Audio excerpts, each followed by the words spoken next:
Hey, good to see you, my investor friend. This is Lucas here. Now, in today's video, I want to share you, and this is actually part one of a 2-episode series. Now, in this episode, I want to talk to you about how to build your wealth without any money. Now, it's not that you can't say like, you know what, I'm not going to invest even a single penny, and I want to be rich by tomorrow. It doesn't work like that. And of course, if you're serious, you should understand that as well. Because this video is not only about saying like, you know what, this is how you should do it. This is how I did it without any single penny gotten or given, you know, like Trump, who says, oh, I only had a loan of $1 million. I'll tell you this, I loaned nothing in the beginning. I had to start with my own hands, these hands, when I was in my teens, and that's how I started to build my own wealth. And today, I want to share that story with you.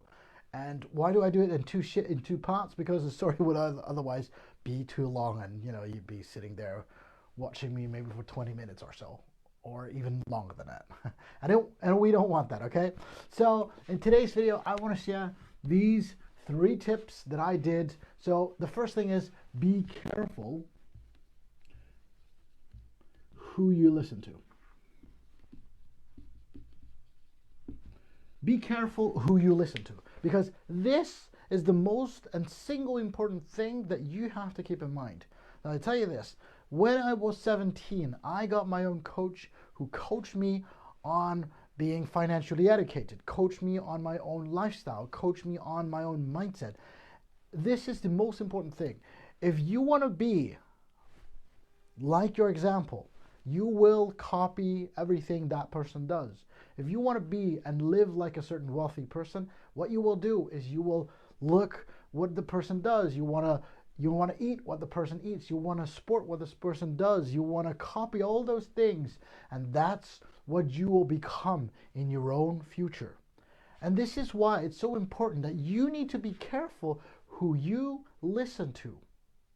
If you believe in the story of only of your parents, which is very normal of how every kid started out, then that is what you will become. Now, my parents were not completely financially educated. They knew how to make a lot of money, but it's not that they know that how financially educated they are. Now, for me, making a lot of money isn't that hard. I made, you know, as a kid, I made money as well, and I could make money at any point. But it was always exchanging my time to get a certain amount of money.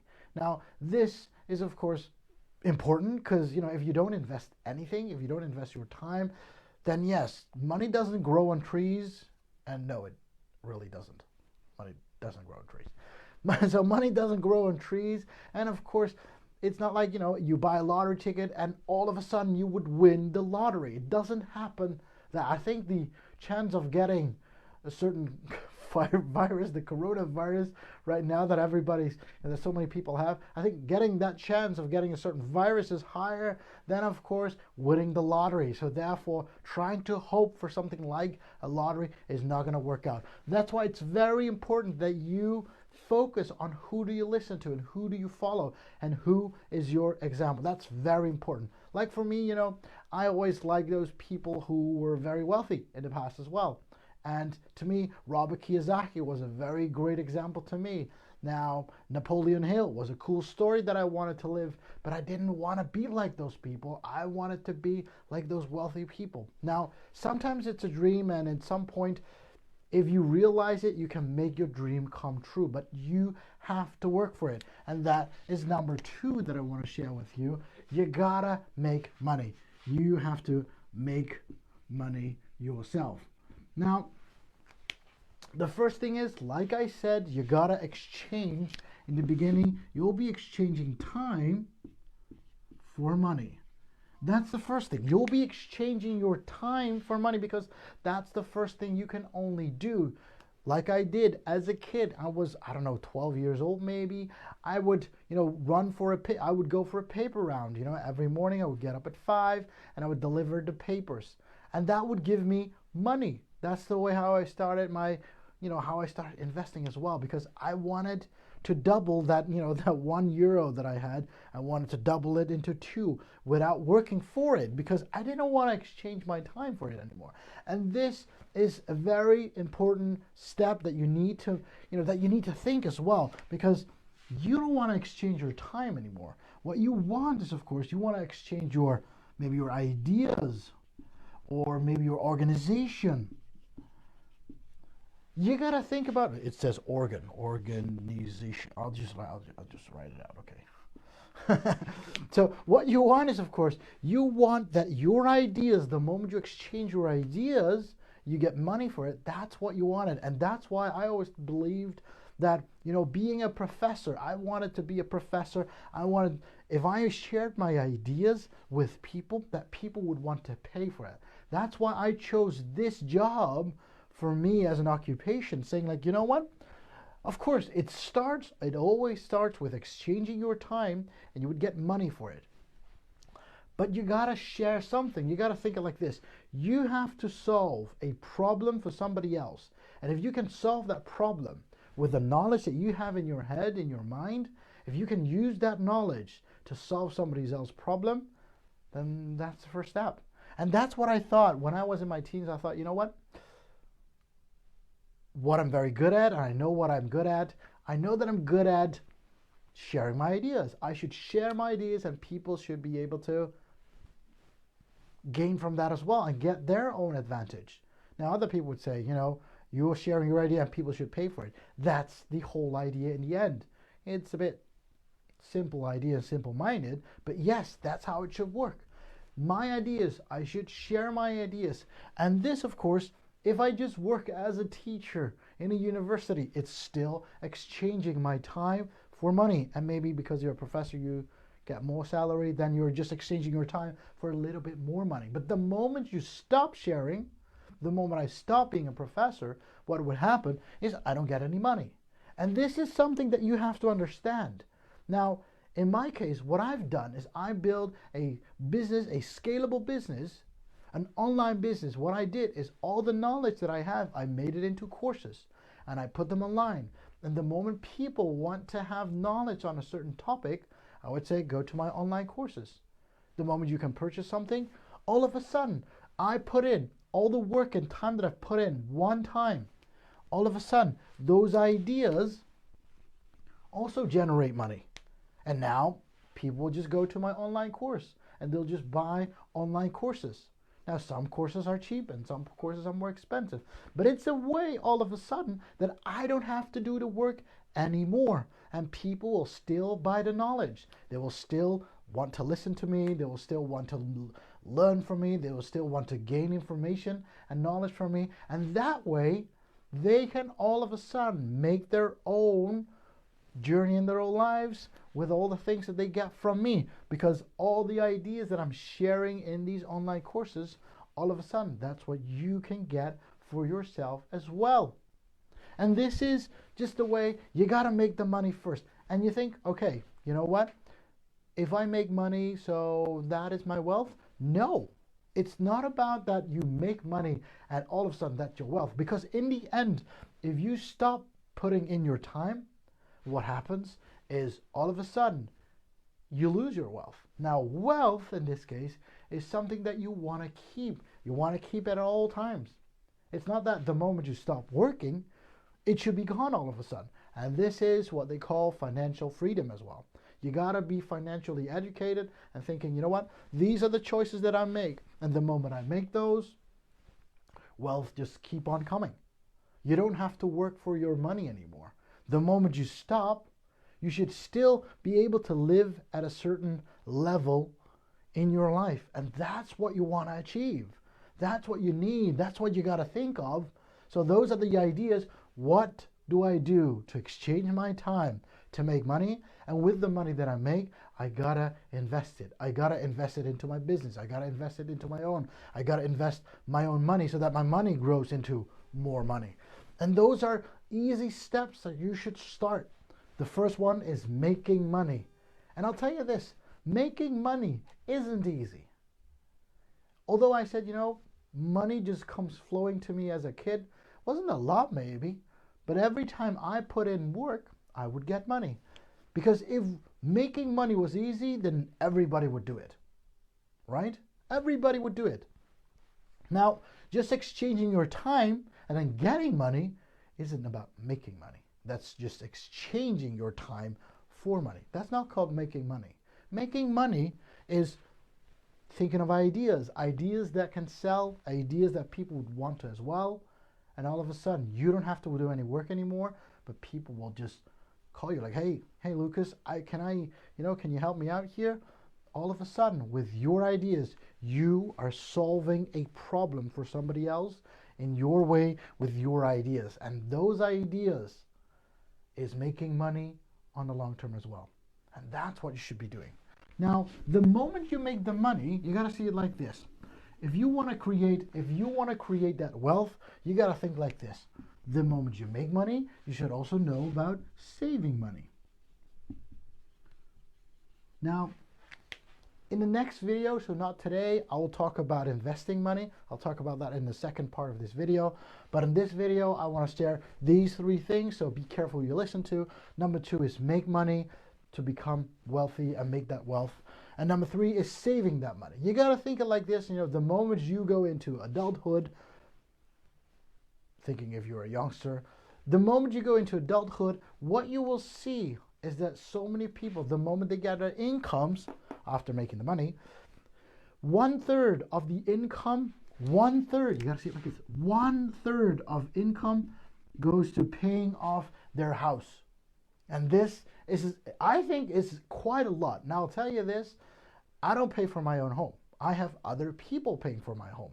Now, that sounds a bit silly, but you got to see it like this.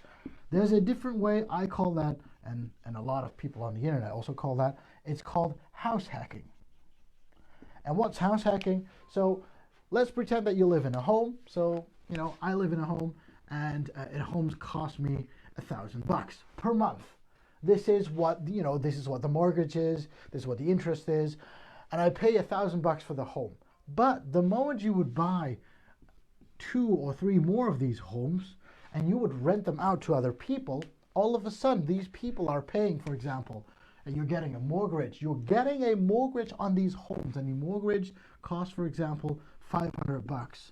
But if you're charging 1,000 of these people, so you're getting 500 net income from these different homes, what will happen is that these 2 homes together pay for your $1,000. All of a sudden, you're living for free. That's called house hacking. Now, this is called, I call this saving money, because, you got a mortgage to buy 2 more homes. So that's what you did, like, hey, good job. You found 2 more homes. You bought that using the mortgage that you have. So, and then for the mortgage, of course, you got to still pay off that amount. So you got to pay this off, and you got to pay off your own. But because these 2 people, these 2 homeowners, so these 2 people who rent your home, they will pay you each $500 for your home. And all of a sudden, this is being paid off, this is being paid off, and this is being paid off. So having 3 homes in this case, all of a sudden, makes it that you live for free in your home. All of a sudden, that $1,000 that you have over here, that's $1,000 that would be taken out of your pocket, all of a sudden disappears, because, hey, you got other people paying for your home. And this is how you should be doing. Now, this is a way to save your income all of a sudden. All of a sudden, you don't need that $1,000 anymore. And that $1,000, now I'm not saying that you should buy a fancy car for it or anything. You shouldn't buy things that you don't really need. In the end, that $1,000, what you could do with that $1,000, you could all of a sudden start investing, and that will be in our next video. Now, of course, another thing is, this is what some people also, Carstens, were talking about, hacking, a car hacking, for example. Same idea. Instead of, it's not about, you gotta rent your car out. You could, if you don't use your car that often. Without, outside the crisis times and lockdown times, I do use my car daily. What happens is you could buy a second-hand car. So I don't know about your country. Please let me know down below in the comments what country you're in. But in our country, in the Netherlands, what people tend to do is they buy second-hand cars, because the moment you buy a new car, the moment you drive it out of the lot, the parking lot, what happens is, boom, you lost half of it, because that's all taxes. And it's a new car. It's the easiest way to depreciate in value. But if you buy a second-hand car that is maybe 2 or 3 years old, still a fancy, nice car, yet you've got all the luxury that you have in a new car, but it's, slightly older. The first few kilometers are gone, the first mileage is gone, and yet, hey, you got a very nice car for half the price, maybe. That's what you already see. So cars at some point don't lose value anymore. If the car is like, 10 years old, you'll see that it has kind of reached the end of the value. Maybe certain cars like, $1,000 or $5, $5,000, maybe $7,000 for a certain car. But even if you drive it for another few years, the value doesn't fall anymore. And that's what you kind of want to have. And there's another thing, that I also use as well, which is, buy tomorrow. What do I mean by tomorrow? I've said this one before. You don't buy today because, if you really want something, if you see something you think, oh, I got to buy now, sleep on it. If you really sleep on it and the next day you still really want to have it, buy it then. Because then all of a sudden it's worth the value of buying that certain product that you really want to. Now, these are the 3 things. If you really want to start building your wealth, these are the first 3 things that you should be doing. Listen to those you really want to follow. Only listen to those. Now, that is somebody you pick. You select who you want to follow, who you think, this is my example. Make your money first. You got to exchange your time first for money, but don't do this too long. Because if you do this for maybe 10 years, you've thrown away 10 years of your life. Well, that was kind of harsh. But it does, at some point, it is true. If you keep on believing that, I'll just exchange my time for money. You got to think a way out. You got to make money, yes, to be able to save money. And saving that money goes into investing that money. If you don't invest in yourself, if you don't make a mindset change, mindset shift, if you don't make it, in the end, you'll be running in that rat race for a very long time. You're going to stay in for a very long time.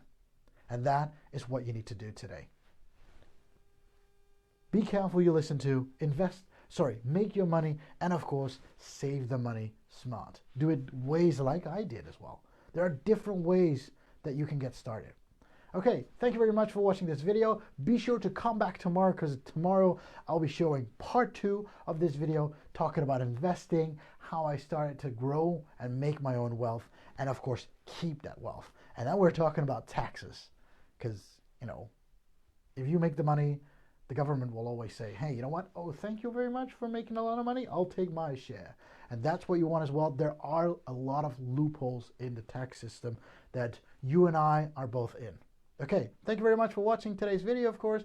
Hit that like button if you haven't yet. If you haven't subscribed to the channel, be sure to subscribe to this channel, of course. Share this video with your family and friends if you haven't to. If you like more content like this, be sure to check out my website, lukasshoe.com. I thank you very much, and I'll see you on the next video. Happy investing.